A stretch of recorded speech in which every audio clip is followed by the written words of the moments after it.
నమస్తే ఆయుష్మాన్ భవ కార్యక్రమానికి స్వాగతం. మీరు ప్రోస్టేట్ క్యాన్సర్ తో బాధపడుతున్నారా? మూత్ర విసర్జన సమయంలో రక్తస్రావం జరుగుతుందా? పొత్తి కడుపు, ఎముకల్లో నొప్పి, కీళ్లవాపు సమస్యలతో ఇబ్బంది పడుతున్నారా? ఇటువంటి ప్రోస్టేట్ క్యాన్సర్ సమస్యలకు లేటెస్ట్ ట్రీట్మెంట్ మెథడ్స్ గురించి మాట్లాడేందుకు మనతో పాటు స్టూడియోలో ఉన్నారు care hospitals medical and haemato oncologist doctor Santosh Kumar గారు. వారిని అడిగి మరిన్ని సలహాలు, సూచనలు తెలుసుకుందాం. Hello doctor. నమస్తే అండి. నమస్తే డాక్టర్. సో ముందుగా ఈరోజు మనం ప్రోస్టేట్ క్యాన్సర్ గురించి మాట్లాడుకుందాం. అసలు ప్రోస్టేట్ క్యాన్సర్ అంటే ఏంటి? సో ప్రోస్టేట్ క్యాన్సర్ని తెలుగులో చాలా విధాలుగా పిలుస్తూ ఉంటారు. పౌరుష గ్రంథి అని, వీర్య గ్రంథి అని పిలుస్తూ ఉంటారు. ఇది మూత్రాశయం అంటే యూరినరీ బ్లాడర్ కింద యురేత్రా చుట్టూ ఇది అంటుకుపోయి ఉంటుందన్నమాట. ఈ గ్రంథిలో, ప్రోస్టేట్ గ్రంథిలో వచ్చే క్యాన్సర్ని ప్రోస్టేట్ క్యాన్సర్గా మనం పిలుస్తూ ఉంటాము. ఈ ప్రోస్టేట్ క్యాన్సర్ అనేది వయసు పెరుగుతూ ఉంటే, ఆ ఏజ్ ఇంక్రీజ్ అవుతూ ఉంటే వచ్చే వన్ ఆఫ్ ద క్యాన్సర్ అనమాట. Age is one of the important risk factor for this cancer. So prostate క్యాన్సర్లో ఇనిషియలీగా లోకలీ యురేత్రా, యూరినరీ బ్లాడర్, మూత్రాశయం నుంచి వచ్చే యూరిన్ని అడ్డుకోవడం వల్ల యూరినరీ సిమ్టమ్స్ వస్తూ ఉంటాయి. తర్వాత ఎక్కడైతే స్ప్రెడ్ అయిందో దాని ప్రకారం సిమ్టమ్స్ అది ఉంటాయి అన్నమాట. ఓకే, ఏజ్ ఫ్యాక్టర్ అని చెప్పారు డాక్టర్. అంటే ఏ ఏజ్ వాళ్ళకి ఎక్కువగా వస్తుంది? సో జనరలీ ఈ ప్రోస్టేట్ క్యాన్సర్ అనేది 50 సంవత్సరాలు పైబడిన వాళ్ళలో ఇంక్రీజ్ అవుతూ ఉంటుంది.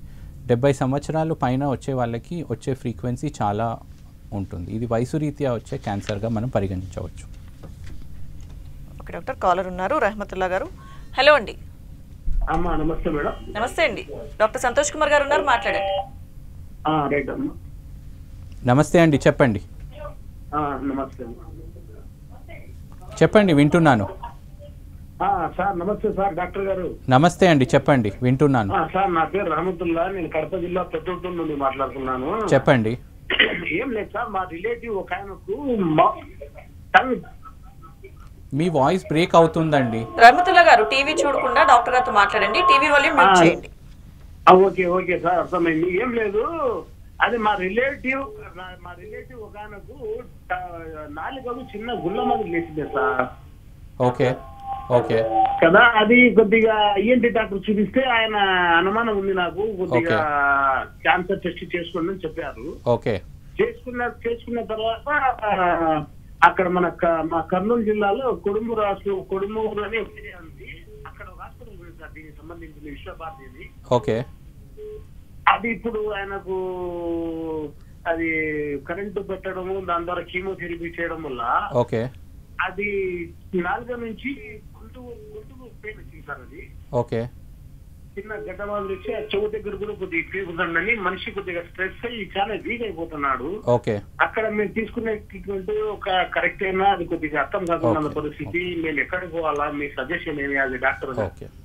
సో ప్రస్తుతం మనం ప్రోస్టేట్ క్యాన్సర్ గురించి డిస్కస్ చేస్తున్నాము. తను అడిగిన ప్రశ్న టంగ్ క్యాన్సర్. బ్రీఫ్గా చెప్తాను. ఈ నాలుక క్యాన్సర్ అంటే హెడ్ అండ్ నెక్ క్యాన్సర్ అంటారు. ఇది టొబాకో ఎక్కువగా యూస్ చేస్తే వాళ్ళలో వస్తూ ఉంటుంది.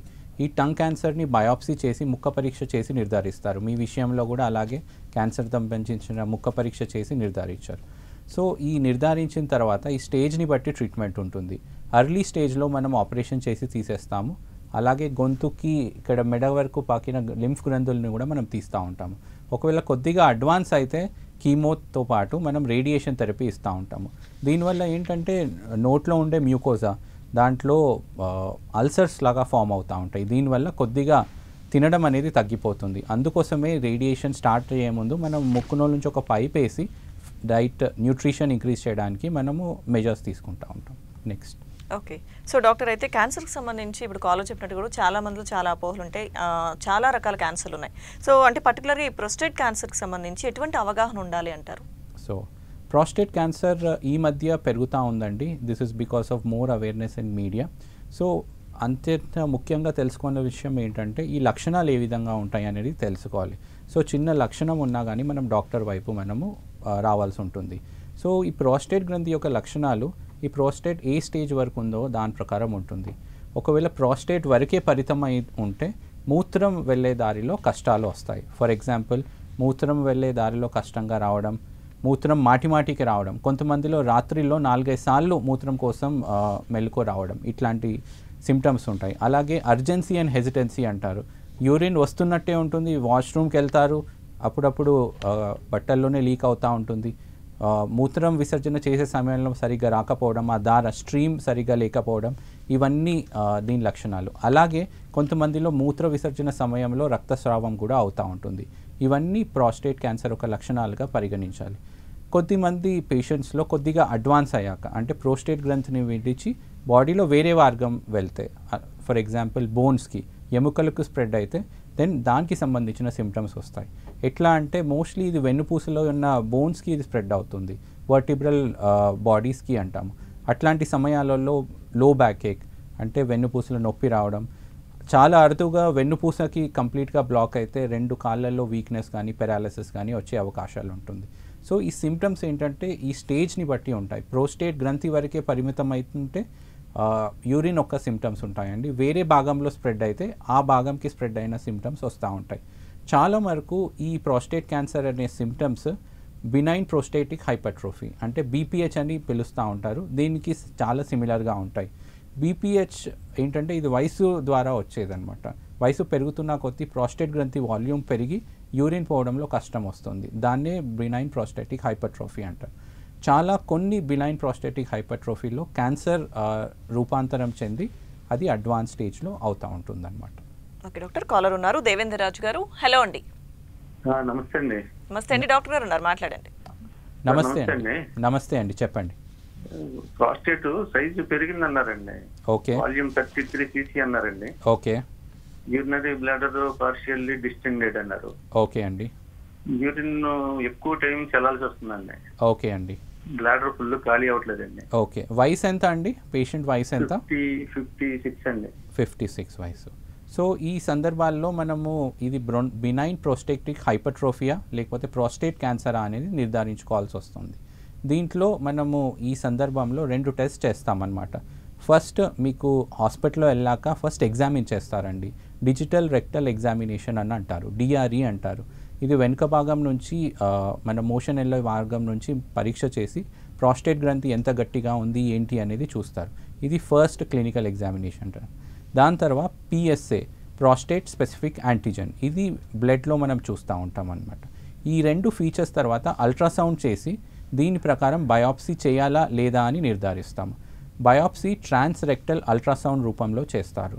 ఈ ట్రాన్స్రెక్టల్ అంటే ట్రస్ గైడెడ్ బయాప్సీలో ప్రాస్టేట్ గ్రంథి నుంచి చాలా భాగాల నుంచి ముక్క పరీక్ష తీసి పరీక్ష ఇస్తాం.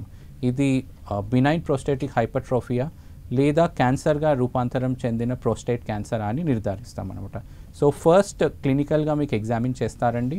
దాని తర్వాత ప్రాస్టేట్ స్పెసిఫిక్ యాంటీజెన్ అనే బ్లడ్ టెస్ట్ చేసి అల్ట్రాసౌండ్ చేసిన తర్వాత డౌట్గా ఉంటే ఆ సందర్భాల్లో మనం ట్రాన్స్రెక్టల్ అల్ట్రాసౌండ్ గైడెడ్ బయాప్సీ చేస్తాం. ఒకవేళ పిఎస్ఏ లెవెల్ తక్కువగా ఉండి ఎగ్జామినేషన్లో నార్మల్గా ఉంటే ఒక 3 months తర్వాత మళ్ళీ ప్రాస్టేట్ స్పెసిఫిక్ యాంటీజెన్ టెస్ట్ చేస్తాం. ఇవన్నీ నార్మల్గా ఉంటే ఒకవేళ అది బినైన్ ప్రోస్టేటిక్ హైపర్ట్రోఫీ అని వస్తే అది క్యాన్సర్ కానిది అనమాట. అట్లాంటి సందర్భాలలో యూరాలజీ డాక్టర్ వాళ్ళు యూరిన్ స్ట్రీమ్ అది పెరగడానికి కొన్ని మందులు ఇస్తారు, దాంతో అది కంట్రోల్ అవుతూ ఉంటుంది. ఓకే డాక్టర్, సో అంటే ప్రోస్టేట్ క్యాన్సర్కి సంబంధించి లక్షణాలు ఎలా నిర్ధారిస్తారో చెప్పారు. సో దీన్ని మొదటి స్టేజ్లో ఎలా గుర్తించాలంటారు? ఎస్. సో ఈ స్టేజెస్ ఎలా ఉంటాయంటే, స్టేజ్ అంటే ఏంటంటే క్యాన్సర్ ఎంత దూరం బాడీలో పాకింది అనేది దాన్ని స్టేజింగ్ అంటారు. So early stages first and second స్టేజ్లో ప్రోస్టేట్ గ్రంథి వరకే పరిమితం అయి ఉంటుందన్నమాట. ప్రోస్టేట్ క్యాప్సుల్ అని ఉంటుంది, దాని లోపల వరకే పరిమితం అయితే దాన్ని స్టేజ్ 1, స్టేజ్ 1 and 2గా పరిగణిస్తాం. స్టేజ్ 3 అంటే ప్రోస్టేట్ దాటితే దాన్ని స్టేజ్ 3 అంటారు. అలాగే లింఫ్ గ్రంథులు ఉంటాయి ప్రోస్టేట్ పక్కల్లో, సో వాటికి స్ప్రెడ్ అయితే స్టేజ్ 3 అంటారు. స్టేజ్ 4 అంటే ప్రోస్టేట్ని విడిచి బాడీలో వేరే పార్ట్స్కి స్ప్రెడ్ అవ్వడం. ప్రోస్టేట్ క్యాన్సర్ మోస్ట్ కామన్గా బోన్స్కి వెళ్తూ ఉంటుంది, ఎస్పెషలీ బ్యాక్ బోన్స్లో. అట్లాంటి సందర్భాల్లో దీన్ని స్టేజ్ 4 అంటారు. ఈ స్టేజ్ మనం డిసైడ్ చేయడానికి కొన్ని పరీక్షలు చేస్తామండి. సో ఫస్ట్ ఎంఆర్ఐ ప్రాస్టేట్ చేస్తాము. సో ఎంఆర్ఐ ప్రాస్టేట్లో ప్రోస్టేట్ క్యాన్సర్ అనేది ఎంత దూరం స్ప్రెడ్ అయిందనేది అది తెలుస్తూ ఉంటుంది. దీని తర్వాత బాడీలో వేరే పార్ట్స్కి ఏమైనా వెళ్ళిందా అని చేయడానికి బోన్ స్కాన్ అని చేస్తాం. దీని బోన్ ఇన్ఫర్మేషన్ వస్తుంది. కొన్ని సందర్భాలలో పిఎస్ఎంఏ పెట్ అని లేటెస్ట్గా వచ్చిందండి. ఇది ఒకే టెస్ట్తో మనకి ఎంటైర్ బాడీ స్క్రీన్ చేసి మనకు తెలుస్తూ ఉంటుంది ప్రాస్టేట్ నుంచి ఎంత దూరం స్ప్రెడ్ అయింది. ఈ విధంగా మనం బయాప్సీతో ఈ క్యాన్సర్ ఉందా లేదా నిర్ధారణ చేసుకున్న తర్వాత స్టేజింగ్ పరీక్షలో మనకు తెలుస్తూ ఉంది ఏ స్టేజ్ ఉందని. 1, 2, 3, 4. 4th స్టేజ్ అంటే ప్రోస్టేట్ దాటి వేరే ఆర్గన్స్కి స్ప్రెడ్ అవ్వడం. ఇలా ఏదైనా పేషెంట్ వచ్చిన తర్వాత బయాప్సీగా నిర్ధారించుకొని దాని తర్వాత స్టేజింగ్ చేసి దాని తర్వాత ట్రీట్మెంట్ వైపు మనం ఆలోచన చేస్తూ ఉంటాం. ఓకే డాక్టర్, కాలర్ ఉన్నారు గుంటూరు నుంచి రమణ గారు. హలో అండి. సార్ నమస్తే అండి. నమస్తే అండి రమణ గారు, చెప్పండి. నమస్తే సార్. నమస్తే సార్ మా బాబాయ్కి 80+ అండి. ఓకే. అయితే 2018లో యూరినరీ బ్లాడర్ క్యాన్సర్ వచ్చింది. ఓకే అండి. అది ఏజ్ ఎక్కువ ఉంది, ఆ గడ్డ తీయాలంటే ఇబ్బంది అవుద్ది, చాలా పెద్ద ఆపరేషన్, అది రిస్క్ అని చెప్పని అమెరికన్ అంకాలజీ పెదకాక అని ఎన్ఆర్ఐ హాస్పిటల్లో రేడియేషన్ చేయించాను sir. Okay. Chemotherapy radiation. Okay.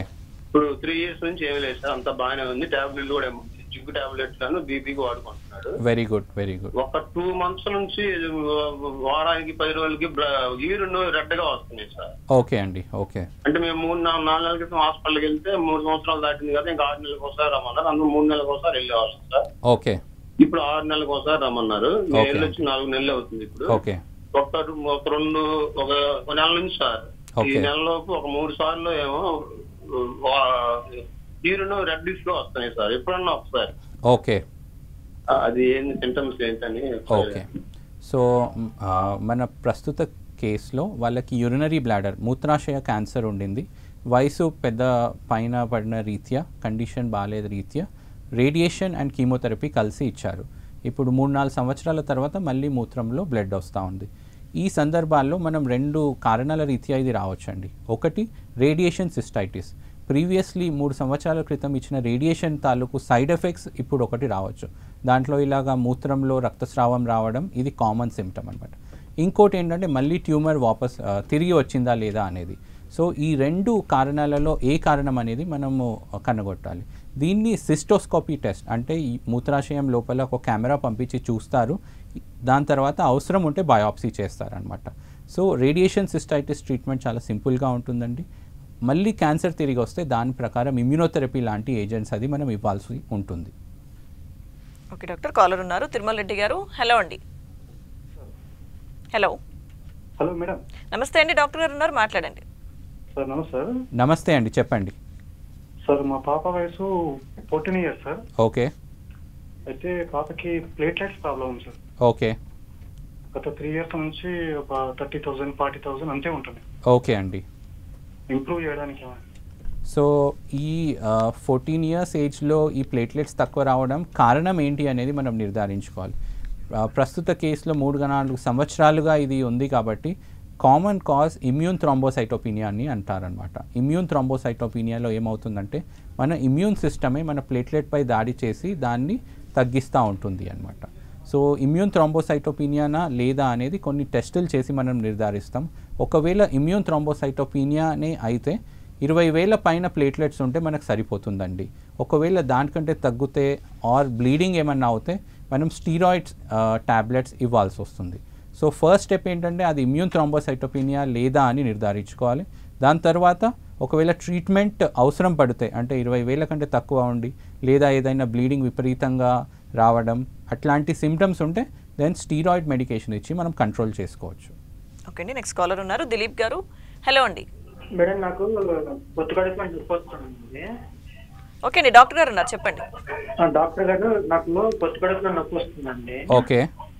అయితే డాక్టర్ గారు చూపిస్తే అన్నారు క్రానిక్ సిస్టైటిస్ అన్నారు. క్రానిక్ సిస్టైటిస్ అన్నారా?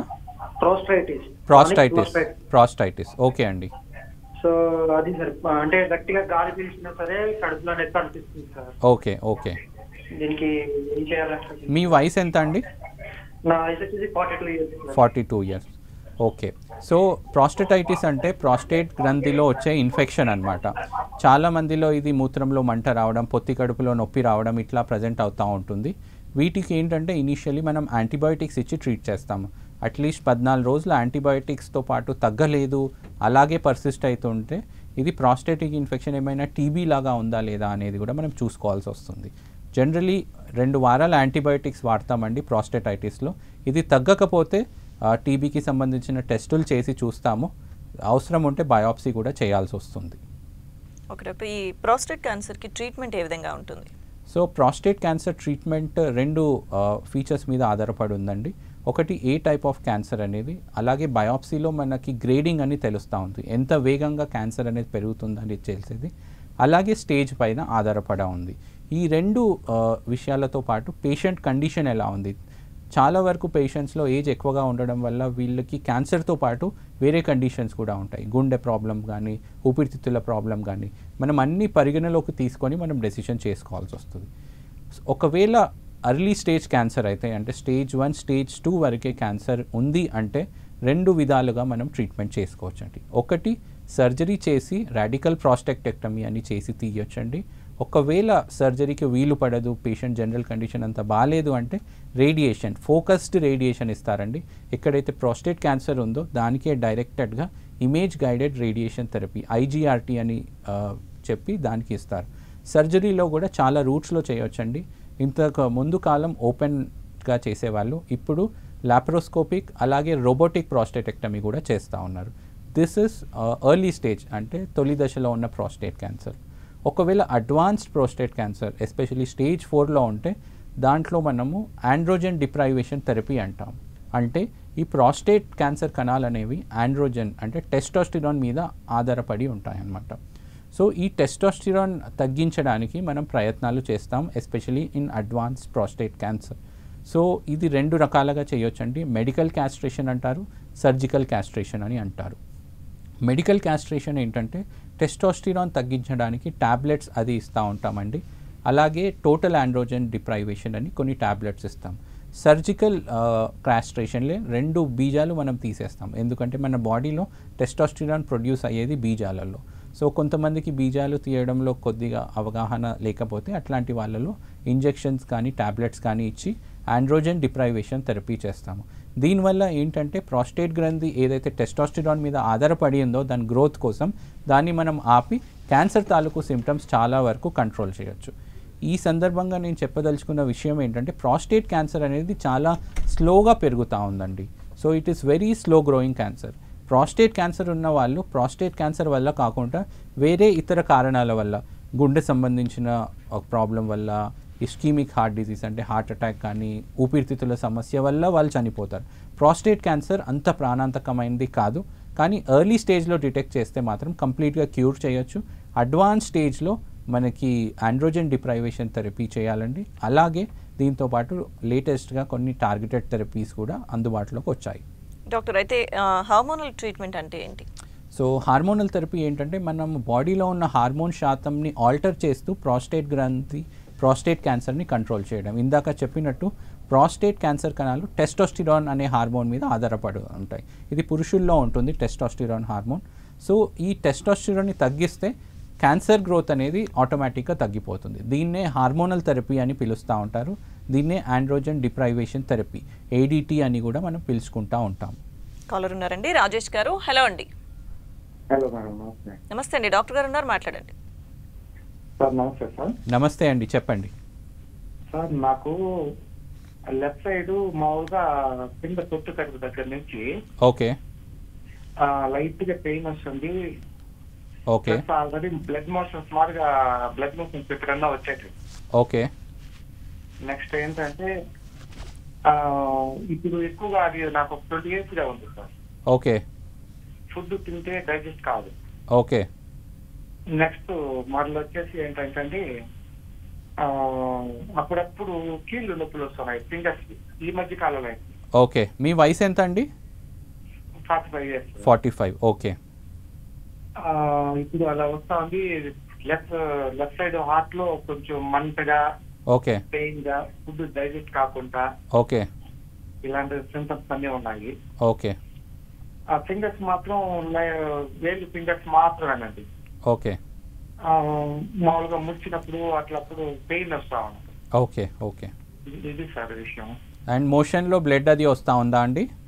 అవును సార్. ఎప్పుడైనా ఫిష్ తిన్నా కానీ, ఓకే, చికెన్ ఐటమ్ ఏదైనా తిన్నా కానీ, నిద్రపోకపోయినా సరిగా అలాంటి టైమ్స్ వస్తూ ఉంటుంది. ఓకే అండి. ఓకే. సో మీ సిమ్టమ్స్ 20 ఏళ్ళుగా ఉన్నాయి కాబట్టి జనరలీ క్యాన్సర్ సంబంధించిన లాగా లేవండి. సో దీన్నే irritable bowel syndrome, inflammatory bowel syndrome లాంటిది లాగా అనిపిస్తూ ఉంది. సో దీంట్లో ఏంటంటే చాలాసార్లు మోషన్స్ రావడం, మోషన్లో బ్లడ్ రావడం, బరువు తగ్గిపోవడం ఇట్లాంటి సిమ్టమ్స్ ఉంటాయి. సో మీరు దగ్గరలో ఉన్న గ్యాస్ట్రోఎంట్రాలజిస్ట్ డాక్టర్ని కలిస్తే ఈ బ్లీడింగ్ ఎందుకు అవుతుందని వాళ్ళు సిగ్మాయిడోస్కోపీ లేకపోతే కొలనోస్కోపీ చేసి చూస్తారండి. లోపల బ్లీడింగ్కి కారణాలు ఏంటి అనేది మనం తెలుసుకోవచ్చు. దాని ప్రకారం మన ట్రీట్మెంట్ అనేది ఆధారపడుతూ ఉంటుంది. Okay doctor. సో పిఎస్ఎంఏ ట్రీట్మెంట్ గురించి చెప్పండి డాక్టర్. సో ఇందాక చెప్పినట్టు పిఎస్ఏ ప్రాస్టేట్ స్పెసిఫిక్ యాంటీజెన్ అని ప్రాస్టేట్ క్యాన్సర్ కణాలు సెక్రెట్ చేస్తూ ఉంటాయి. పిఎస్ఎంఏ అంటే ప్రాస్టేట్ స్పెసిఫిక్ మెంబ్రెయిన్ యాంటీజెన్. ఈ ప్రాస్టేట్ క్యాన్సర్ కణాల మీద మెంబ్రెయిన్ పైన ఈ పిఎస్ఎంఏ యాంటీజెన్ అని ఉంటుంది. సో లేటెస్ట్గా పిఎస్ఎంఏ థెరపీ అంటే ఏంటంటే ఎక్కడైతే ఈ యాంటీజెన్ ఉందో దానికి టార్గెటెడ్గా మనము రేడియో ఐసోటోప్స్ ఇస్తూ ఉంటాము. దీన్నే పిఎస్ఎంఏ థెరపీ అని పిలుస్తూ ఉంటాము. సో ఫోకస్డ్గా ఎక్కడైతే ప్రాస్టేట్ కణాలు బాడీలో స్ప్రెడ్ అయ్యాయో అక్కడికి టార్గెటెడ్గా మిసైల్ మాదిరే, అప్పుడు రేడార్ ఉంటుంది కదా, అలాగే డైరెక్టెడ్ మిసైల్ థెరపీ లాగా టార్గెటెడ్గా రీచ్ అయ్యి చాలా వరకు క్యాన్సర్లు కంట్రోల్ అయ్యే అవకాశం ఉంటుంది. కాలర్ ఉన్నారండి. నెక్స్ట్ మహేందర్ గారు. హలో అండి. సార్ నమస్తే సార్. నమస్తే మహేందర్ గారు, చెప్పండి. సార్ నా ఏజ్ 57 ఇయర్స్ సార్. నాకు 15 ఇయర్స్ నుంచి షుగర్ ఉంది. ఓకే. అయితే ఈ కొంచెం ప్రోస్టేట్ ఎన్లార్జ్ అయినట్టుగా 2-3 సార్లు ప్యాన్ లో తేలింది సార్. ఓకే. 30 వరకు వచ్చినట్టుగా. ఓకే. అయితే నాకు కొంచెం యూరిన్ ఫ్రీక్వెంట్ గా వస్తూ ఉంటుంది సార్. 1 అవర్ ఒకసారి, వింటర్ అయితే ½ అన్ అవర్ కూడా ఆగదు సార్ అసలు. ఓకే. ఓకే. అయితే యూరిన్ పాస్ అయితే యూరిన్ స్టాప్ మెడిసిన్ కూడా ఒక 3 months కోర్స్ వాడినా సార్ నేను. ఓకే. కానీ అసలు కంట్రోల్ కావట్లేదు సార్. అది ఏం చేయమంటారు? సో మన ప్రస్తుత కాలర్ యొక్క లక్షణాలు బట్టి 2 కారణాల రీత్యా ఇది ఉండొచ్చు. ఒకటి బినైన్ ప్రోస్టాటిక్ హైపర్ట్రోఫీ, అంటే this is the most likely possible cause. Age రీత్యా ఏదైతే ప్రోస్టేట్ గ్రంథి పెరుగుతుందో దాంట్లో ఇలా అవ్వచ్చు. దీంట్లో ఏంటంటే ప్రోస్టేట్ గ్రంథిని ఎగ్జామిన్ చేస్తారండి. దాని తర్వాత అల్ట్రాసౌండ్ చేసి ఇది యూరాలజిస్ట్ని కలిస్తే టర్ప్ ప్రొసీజర్ అని చేస్తారు, ట్రాన్స్యూరేట్రల్ రిసెక్షన్ ఆఫ్ ప్రాస్టేట్.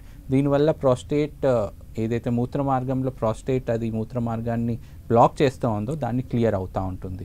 సో మీ లక్షణాలు బట్టి పిఎస్ఏ టెస్ట్ క్లినికల్గా ఎగ్జామిన్ చేసిన తర్వాత బయాప్సీ అవసరమా లేదా నిర్ధారించి దాని తర్వాత టీయూఆర్పి అనే ప్రొసీజర్ చేస్తారు యూరాలజిస్ట్ వాళ్ళు. సో దీంతో ఏంటంటే మీ సిమ్టమ్స్ అన్నీ చాలా మటుకు తగ్గిపోతాయి. మీకు ఇంకోటి షుగర్ కూడా ఉంది కాబట్టి షుగర్ కూడా కంట్రోల్ చేసుకోవడం చాలా ముఖ్యం. ఎందుకంటే షుగర్ అన్కంట్రోల్గా ఉంటే కూడా మూత్రం చాలాసార్లు రావడం కూడా జరుగుతూ ఉంటుంది. సో షుగర్ కూడా మనం కంట్రోల్ చేసుకోవడం అత్యంత ముఖ్యమైన విషయం. నెక్స్ట్ కాలర్ ఉన్నారు, బాబ్జీ గారు. హలో అండి. హలో, నమస్తే మేడం. నమస్తే అండి, డాక్టర్ గారు ఉన్నారు, మాట్లాడండి. డాక్టర్ గారు నమస్తే సార్. నమస్తే బాబ్జీ గారు, చెప్పండి. సార్ మా అంకుల్ కి 78 ఇయర్స్ అండి. ఓకే. అల్ట్రాసౌండ్ చేయిస్తే ప్రోస్టేట్ మెగాలి అని వచ్చింది సార్. ఓకే. అది ఏమన్నా సీరియస్సా ఎట్లా అయింది? ఓకే. సో ఇందాక మనం చెప్పుకున్నట్టు వయస్సుతో పాటు ప్రాస్టేట్ గ్రంథి అనేది పెరుగుతూ ఉంటుంది. సో ఇది నార్మల్గా పెరుగుదలనా లేకపోతే క్యాన్సర్ సంబంధించిన పెరుగుదల అనేది నిర్ధారించుకోవడం అత్యంత ముఖ్యమైనది. చాలా సందర్భాల్లో ఇది బినైన్ ప్రోస్టాటిక్ హైపర్ట్రోఫీ, అంటే క్యాన్సర్ కాకుండా నార్మల్గా పెరిగే అవకాశాలు ఉంటుంది. అది క్యాన్సర్ ఉందా లేదా నిర్ధారణ చేసుకోవడానికి ఒకటి blood test, prostate specific antigen, క్లినికల్గా డిజిటల్ రెక్టల్ ఎగ్జామినేషన్ అది చేసి అవసరం ఉంటే బయాప్సీ చేయడం జరుగుతూ ఉంటుంది. సో మీరు దగ్గరలో ఉన్న డాక్టర్ని కలిస్తే తను బ్లడ్ టెస్ట్ ఒకటి పిఎస్ఏ చెప్తారు, క్లినికల్గా డిజిటల్ రెక్టల్ ఎగ్జామినేషన్ చేసి బయాప్సీ అవసరం ఉంటే బయాప్సీ చేసి నిర్ధారిస్తారు ఇది నార్మలా లేకపోతే ప్రోస్టేట్ క్యాన్సర్ సంబంధించిందా అనేది. ఈ వయస్సు రీత్యా చాలామంది పెద్దవాళ్ళల్లో ఈ ప్రాస్టేట్ గ్రంథి అనేది పెరిగి ఉంటుంది. This is the normal thing. కానీ అది క్యాన్సర్ ఉందా లేదా అనేది మనం నిర్ధారించుకోవడం అత్యంత ముఖ్యమైన విషయం. Okay doctor. సో అయితే ఈ ప్రాస్టేట్ క్యాన్సర్ అనేది వంశపారంపర్యంగా వస్తుందంటారా? సో కొన్ని క్యాన్సర్స్ అప్రాక్సిమేట్లీ 5 నుంచి 10% ప్రాస్టేట్ క్యాన్సర్లు అనేవి వంశపారంపర్యంగా వచ్చే అవకాశాలు ఉంటాయన్నమాట. ఈ సందర్భాలలో వాళ్ళ ఫ్యామిలీలో ఎస్పెషలీ లేడీస్లో బ్రెస్ట్ క్యాన్సర్ లాంటివి ఏమైనా హిస్టరీ ఉంటే ఆ సందర్భాలలో వాళ్ళ పిల్లలకి వచ్చే అవకాశం ఉంటుంది. దీన్ని BRCA1 అండ్ BRCA2 మ్యూటేషన్ వల్ల ఇది వచ్చే అవకాశం ఉంటుంది. కానీ ఇది 5 నుంచి 10% మేరకే ఉంటుంది. సో మీరు ఏనుంటారు, యాంజెలినా జోలీ అనే హాలీవుడ్ యాక్ట్రెస్లో కూడా తన ఫ్యామిలీలో BRCA మ్యూటేషన్ ఉండింది, తను ప్రొఫైలాక్టిక్ మాస్టెక్టమీ చేసుకున్నారు. సో అదే మ్యూటేషన్ పురుషుల్లో ఉంటే వాళ్ళలో prostate cancer and pancreatic cancer వచ్చే అవకాశాలు ఉంటుంది. సో మీ ఫ్యామిలీలో ఎవరికైనా బ్రెస్ట్ క్యాన్సర్ కానీ మిగతా క్యాన్సర్స్ ఏమన్నా ఉంటే అట్లాంటి సందర్భాలలో మనం ఈ BRCA టెస్టింగ్ అనేది బ్లడ్ బేస్లో తెలిస్తే మనకి వచ్చే అవకాశం ఉందా లేదా అని తెలుసుకోవచ్చు. అట్లాంటి పాజిటివ్ ఉన్న పేషెంట్స్లో ఫ్రీక్వెంట్గా PSA testing and clinical examination చేస్తూ అర్లీ స్టేజ్లోనే మనం డిటెక్ట్ చేసే అవకాశం ఉంటుంది. ఓకే డాక్టర్ సంతోష్ కుమార్ గారు, ప్రోస్టేట్ క్యాన్సర్కి సంబంధించిన ట్రీట్మెంట్ అలాగే లక్షణాలు ఏ విధంగా ఉంటాయో చెప్పారు. Thank you. నమస్తే. Thank you. ఇది వాళ్ళ Ayushman Bhava. Keep watching 10 TV.